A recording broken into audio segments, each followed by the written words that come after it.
Alright, we are going to try and do this in one take. Welcome to the Wondercat channel. Today we are going to be going over the deck that I had the most fun with across probably all of BSS, and the deck that I ended my BSS career with, and that is green SKYBINDERS.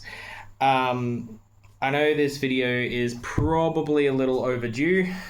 I did make a post about it a day or two ago discussing, what's been happening, and especially with the cancellation of Battle Spirits, it did make it quite hard to want to get these videos out. But I think for anyone that still has the cards around and still plays, and especially with the push from the community to try and get even these new sets being made, since Bandai doesn't want to do it, I think it's only fair that I put this list out to the public and you guys can give it a go if you want to. So with that out of the way, I'm going to go through the cards, the deck choices, and why I have the numbers and whatnot. It should be pretty fun. Doing it this way, I'll also have to do a lot less editing, which is much better on my end, just because I'm not super savvy with editing. It does take me a while, and it's just generally something I'm not too fond of doing. But yeah, anyway, with all that said and done, let's get into it. So starting off with the spirits, we're going to be playing a full playset of Aurora, our favorite little bin chicken. This is in the deck for kind of two reasons. Well, I guess three reasons. It is a great level 1 play, turn 1 play. Gives us a ramp if we want to use our Soul Core. It is a Prey Bird, which combos really well with the deck, and it's just a really cheap blocker that we can play, or cheap aggro card. Super fun to play with, playing multiples of these across a couple of early turns, because not a lot of other cards in our deck actually care about the Soul Core. This is definitely going to come up quite a lot. Next, we're going to be playing make that 3 copies of Kale. This was one of the most interesting additions to the finalized list. It kind of came out towards the end of the list as I was finalizing, because I wanted something that sprinkled a different color in, being blue. He's a really good 5-drop to play off of Lucerium, and his effect is just insane. He also combos really well with a couple other cards, which I will show later on in the list. But he is just a really good mid-game threat. We're usually paying 3 for him. It's very rare that we pay 2 cores to play him. But he can definitely create quite a bit of board pressure, especially with Gale. And of course, him being a Prey Bird, also very, very good. This deck definitely teeters on that line between both Skybinders and Leaf Kindred. Set 6 gave us that sweet spot for Leaf Kindreds. So this deck has definitely been able to work because of it. We're going to be playing 3 copies of Blade Wolf Grey. Now, Blade Wolf Grey is a promo card. He states, during your turn, when one of your Skybinder spirits is blocked, you may select one of your opponent's spirits and exhaust it. So to an extent, he's kind of like a miniature. Beam rifle, Thorn Prison. I did have him at the playset, but I did end up cutting him down because he's not a Prey Bird, and it's just Astral only during your opponent's turn meant he's much better as a defensive card, and this deck is actually quite aggressive. So he ended up getting cut down to 3 to make room for the Kale. Really cool. I really like Grey though. It's quite fancy. Next, we're going to be playing 4 copies of Lindell, good old Link. Link is kind of like copies 5 through 8 of Aurora. He basically just does the same thing when summoned, just ramp a core. Doesn't require your soul core, so you can play both on the same turn, which is really cool. Obviously, his core goes to trash rather than putting it on him, so that is kind of the trade-off. You don't get that core for the turn. But he also has Astral, which is, solid during opponent's turn, mind you.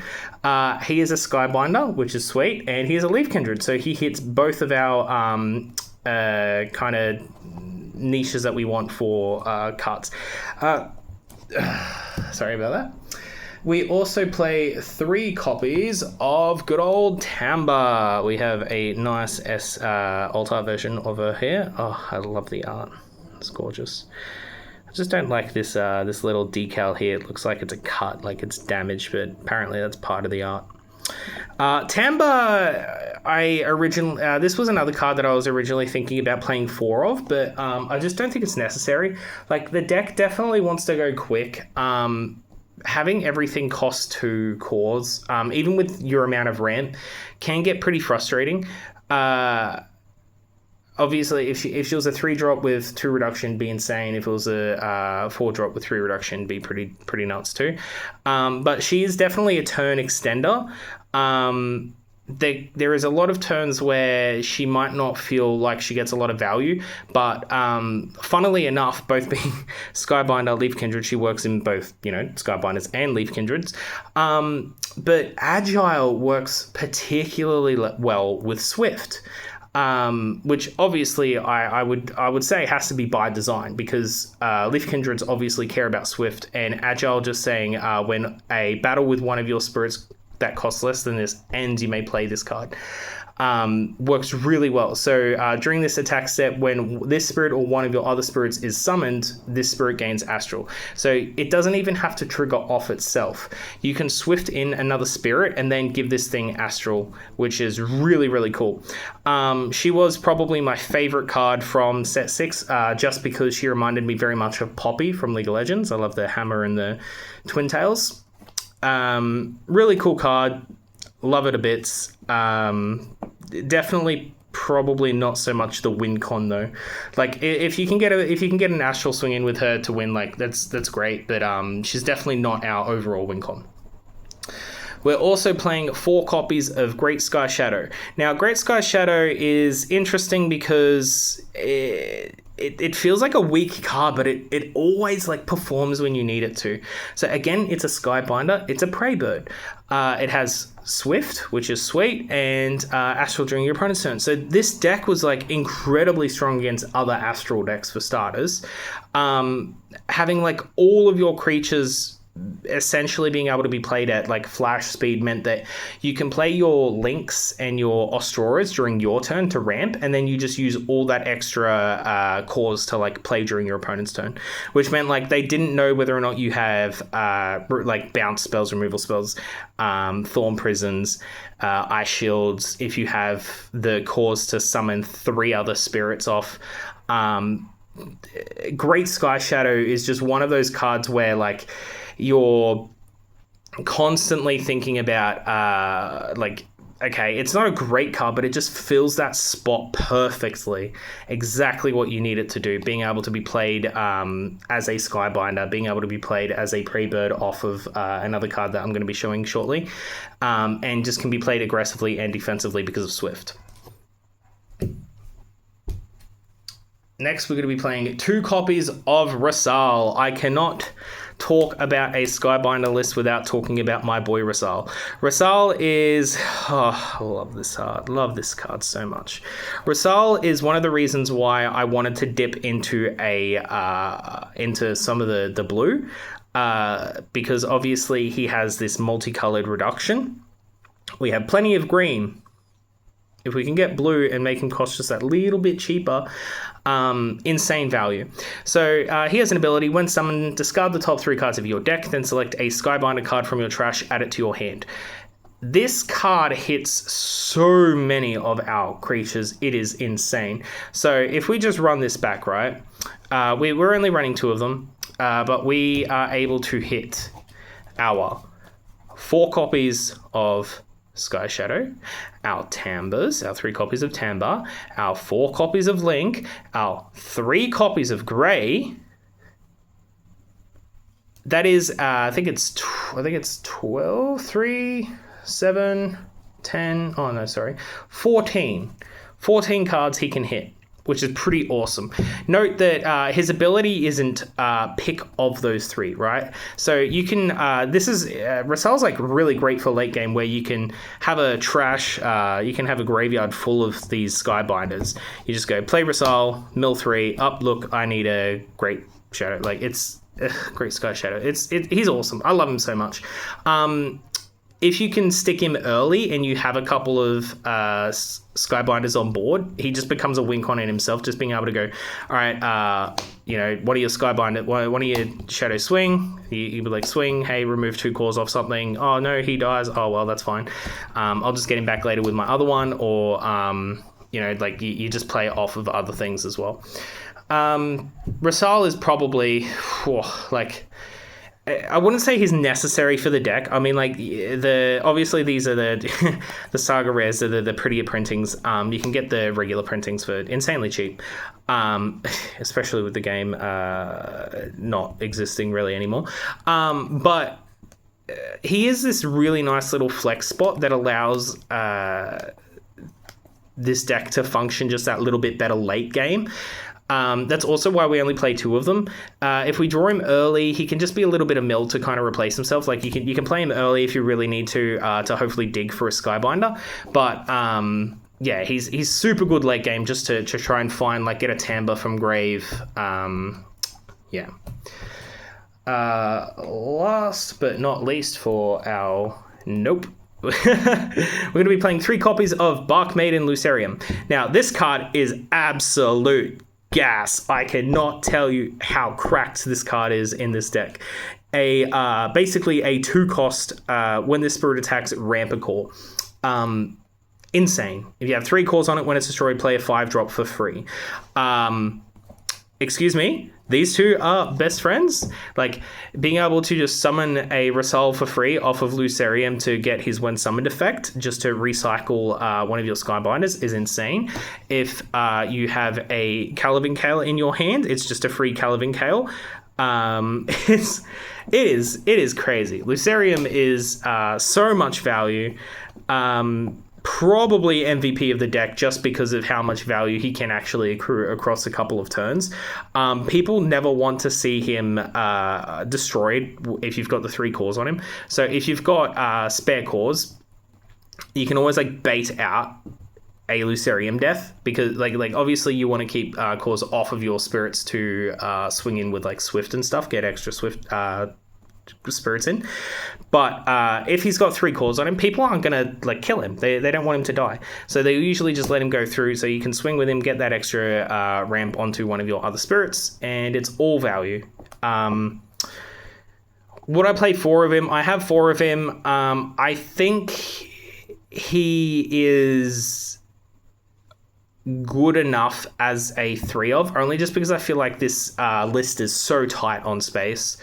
And I think some cards are just way more important to making the deck actually function. Like, he gives us everything we need to actually play this deck properly. But he's not going to get us over the line. He gets us to our win con. One of my favorite cards for sure, though. One of probably the beating heart of the deck, and something that you've probably never seen in a list before. We're going to be playing 4 copies of Hidden Leaf Elf. This card is absolutely nuts. For one particular reason, right? So not only does she have Flash Swift, but her when summoned, being able to summon a Leaf Kindred or Praybird Spirit card from your hand, that card doesn't need Swift to be able to play it. So you can play cards, all your Leaf Kindreds, all your Luceriums, all your Links, all your Tambers. If you play Tamba off of this, her own ability triggers, giving herself Astral. If you play Great Shadow off this, you're right. Like this ability gets around needing Swift cores, cores on your outside of your spirits. So you can go swing with a Lucerium with 3 cores on it. And they go, yep, sure, I'm going to let it through. You go, cool, no worries. 3 cores on this. And then it's not going to die this turn. So you can go Swift in Leaf Elf using cores from out here, and then you can go on summon trigger, take the 2 cores off this because we know it's probably not going to die this turn, and play something else.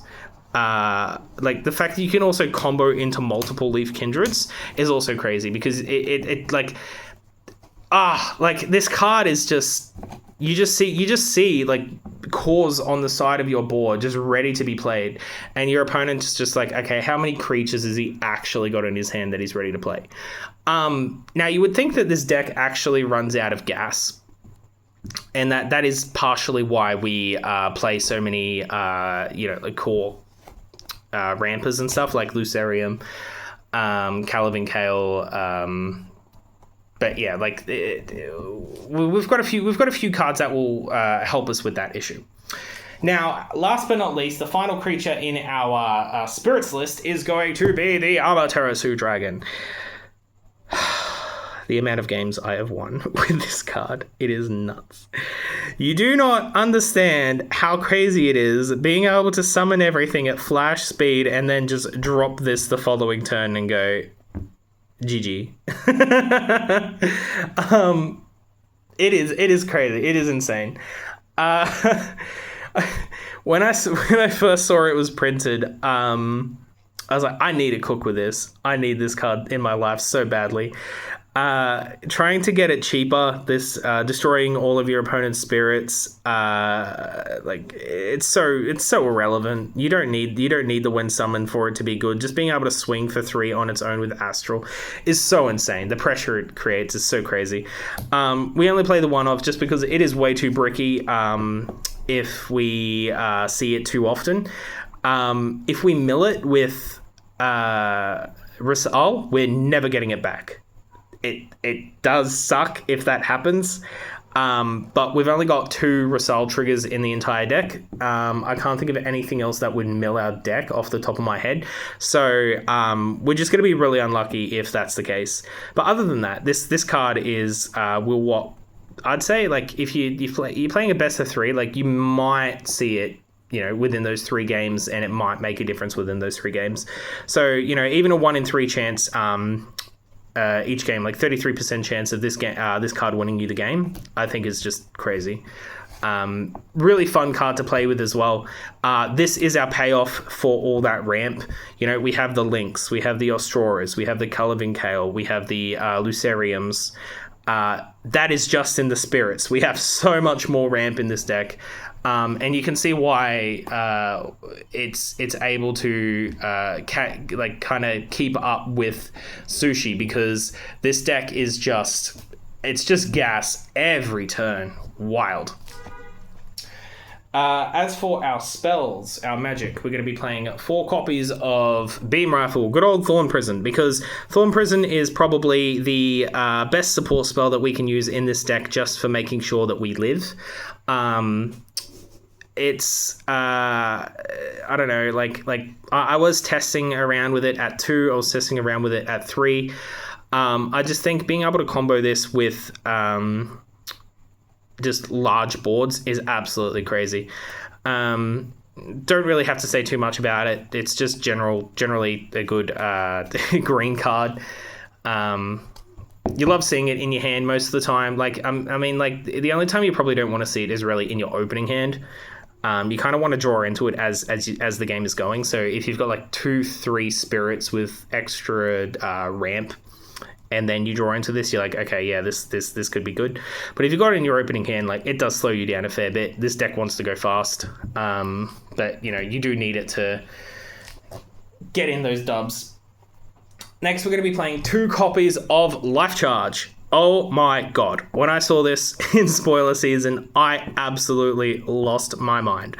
Let me tell you right now, this card is just, I can't fathom the thought process behind this. This is essentially a 2-cost ramp 3 during your opponent's turn, but this card just gives you so much. This card gives you so much potential value. We have the ability to play this during your opponent's attack step when they go to attack.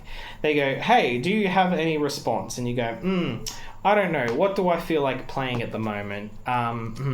What do I have? What do I have? Well, I do have a tapped Lucerium, or I even have a standing Lucerium, and they don't want to kill it because it's got 3 cores on it.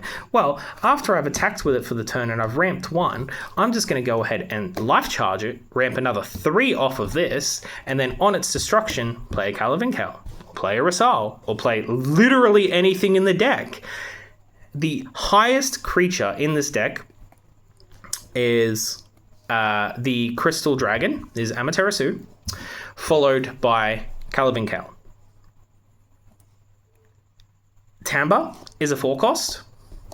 So that means that Lucerium hits on every single spirit we have. Oh, Grey is also a 4-drop. But yeah, Lucerium hits on every single spirit we have except Amaterasu, which is absolutely insane. So Life Charge, and I mean, like this is just like your ideal situation here, right? But Life Charge also works fine with things like Ostrora. You know, being able to get that on summon, just ramp a core, and you know, if you need to later, just sack it off Life Charge. These particular combos are what get us to Amaterasu like super duper quickly. I think like even turn 4 or turn 5 I've managed to Amaterasu and win, just because of things like Life Charge, being able to ramp 2 or 3 cores a turn with your early stuff, and then just life charging and then untapping, having a couple of Skybinders and just going for the win on that. So Life Charge, absolutely insane. We only play it as a 2-off because again, it's kind of like a combo piece. We don't want to see it every turn, but it's so good. It's so good. We're going to be playing 2 copies of Vanish in the Wind. So it has a burst effect when an opponent resolves a when summoned. Select any number of cards in your trash, return them to the bottom of your deck. So obviously this is incredibly good for the Sushi matchup, but it's also just a 1-cost exhaust something. So, I mean, like a bit more flexible. Like you could probably run like a 2-2 split of this and Thorn Prison if you were trying to find space for something else in the deck. But I think like this, just being able to play this in burst and being able to play your Thorn Prisons from hand is fine. Like just, you know, solid green removal spell again, like, or the, you know, support spell. We're going to be playing 2 copies of Starblast because, you know, Starblast good card, and we're going to be playing 2 copies of Ice Shield. Again, you know, just your staple stuff, nothing too fancy with them. I felt when I was building decks, Ice Shield definitely became a very clunky mess, especially if you're playing aggro stuff, you know. If your opponent is wasting a card every turn to play Ice Shield, like if they're wasting 3 cores, minimum I should say, to play Ice Shield, and you're ramping 2 to 3 cores a turn just by playing your deck, I feel like you've got a much better matchup here. And Starblast, I felt like if you weren't playing into certain matchups, it's just not that good anymore. Like, it's obviously insane. Card's obviously insane. And this deck has enough cores that you can pay for to draw for the 4 cards. But again, because of how fast the deck wants to be, you don't want to be paying the extra cores for this early. And if we have the Vanish in the Wind in our burst, we really don't want to be sacrificing getting rid of Vanish to put down a Starblast to play it for free. So it's again, it's a bit clunky, but it's just too good a card not to play. Onto our Nexuses. We also play 4 copies of the card that made I'll leave Kindred's work, and that is Verdant Gojo Bridge. This card puts a clock on the opponent. So bad. So it is a 4 cost or a 2. During your opponent's attack step, the first time life is reduced each turn, draw a card. So these will obviously proc independently from each other. So if you have 3 of these on your board, or let's say even 2 of these on board, and your opponent swings at you once and deals 1 damage to you, you draw 2 cards. That is already crazy, right? It's level 2 ability, which costs only 1 core. During your attack step, when one of your Leaf Kindred spirits attacks would reduce your opponent's life, ramp a core. Put a core onto this. Now, this does kind of suck because obviously putting the cores onto your Verdant Bridge is not ideal, especially when you're playing Swift stuff. Now, this ability actually combos fairly well with our where is she? Our good old Hidden Leaf Elf, because again, as I previously stated earlier, her ability just to summon a Leaf Kindred or Prey Bird from your hand means that you just play it as if you were playing a normal spirit. So you can use the extra cores off of your Gojo Bridges to do this. Really good combination. Gojo Bridge basically says to your opponent, like, you have to aggro me out, you have to swing at me for 2-3 life in a given turn if you want to kill me. But when you usually build up a board as quick as you do, if you're drawing an extra card or two off of this during your turns, it's so hard for your opponent to like keep up in value. Like if they Burning Force this, it's kind of like it's not like the bane of my existence. I'm still going to be able to generate value off of my creatures. Like half the time I might not even have a core on this. Like it's literally just for the card draw, the extra card draw, because obviously green doesn't have all that much card draw. We also have 2 copies of Airborne Crag. This card is a newer edition and was added with Calavan Kale. I knew we weren't running too many Nexuses. The Gojo Bridges were very clean, were really nice. But I read this card and I was like, it's okay. But it definitely like benefits off of you playing Swift stuff or playing, like Agile Speed, playing during the attack step, which is very important. So giving something an additional 2k boost is very nice. It's not it'll make the difference when it needs to. You also have the level 2, which is really crazy insane. This, during your attack step, refresh any of your spirits with a soul core on it.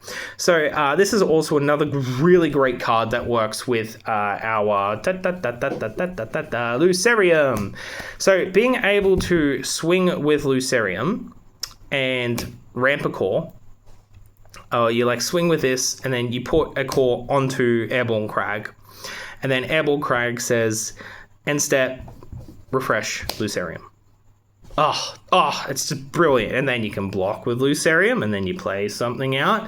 Like Airborne Crag works so well with both of them.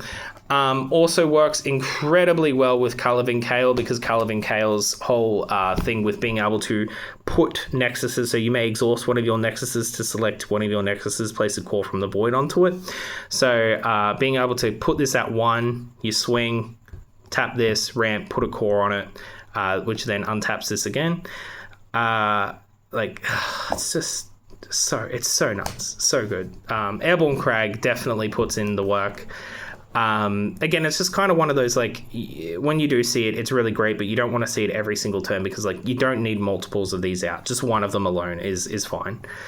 And the last card in the list is going to be a Sunken Ruins. This card is just another card that we use to get that blue in, so it'll help with our reduction with Calavan Kale. It'll help with our reduction with Rasal. It is such a slow card, which is why we only play the one of, but it can also help us win the game late game by using its level 2 ability. So at the start of the step, you may remove a core from this Nexus, place it into the void to select one of your other Nexuses with a core on it. Treat that Nexus as if it were a golem with 5,000 BP for the turn. So like being able to essentially turn one of your, for a lack of a better term, using magic terms here, like a man land, being able to turn this into a spirit for a turn, or that Nexus, I should say, for a turn is really crazy. But like even paying 4 for this, it's way too slow. Because you're almost never going to benefit off this blue. Like it's there for like the 1 or 2 fringe situations that you get a Calavan Kale. You have to cast a Calavan Kale or a Rasal. But the card draw, just draw 2, discard 2, will help us make our hand a little better, and it will it just helps the deck mesh a little bit. But that is all of it. That is the deck as a whole. I would say this deck is probably like, whoa, if I were to give it like a strength rating, realistically, I'm probably going to give it like an 8. I think a 9 or 10 is like, obviously we're looking at like levels where you've got Seaworm, Ira, and whatnot, that you just can't really do anything with it. This deck is kind of prone to removal. Things are incredibly weak, 2k, 3k, 2k, 4k, 2k, 3k, 2k, a lot of your stuff dies to removal. That is why we play Rasal.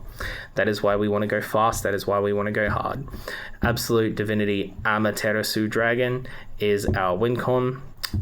We can get it out fairly quickly in this deck if you play your ETBs right and you swing plenty with your Luceriums. This deck was so much fun to play. I do miss playing it. I do miss playing BSS. I'm disappointed the game is dead now. But I've kept all my cards. I will keep them for the foreseeable future. I do have people I can play with every now and then. We'll probably go back and play it, when we're just hanging out. But yeah, sorry if this one was a bit of a long one. I know it was a little hard to sit through. It was kind of my pride and joy. I did cook this up myself. A lot of the decks I did, but like this one I was particularly proud of because it did perform really well in events, especially against like a lot of different decks. It's just like, so much fun, so much ramp, so much just mind tricks. Like what is he going to play during my turn? Everything about it is just brilliant. But yeah, so after this, we're going to be heading into Digimon. It's an interesting decision, but I needed a new card game to play, and the way Magic was going at the moment, I didn't really want to commit to Magic too much more, so I've started getting out of Magic and committing to Digimon. And I'll be uploading some Digimon stuff later on as well. So hope you guys look forward to that. And hopefully it brings a few new faces to the channel as well, because obviously Digimon's going to be a much more mainstream game, a bit bigger than what BSS was. It's still a Bandai IP, so, fingers crossed that it does fairly well. Anyway, guys, thanks for watching, and I will see you all in the next video. Ta-ta!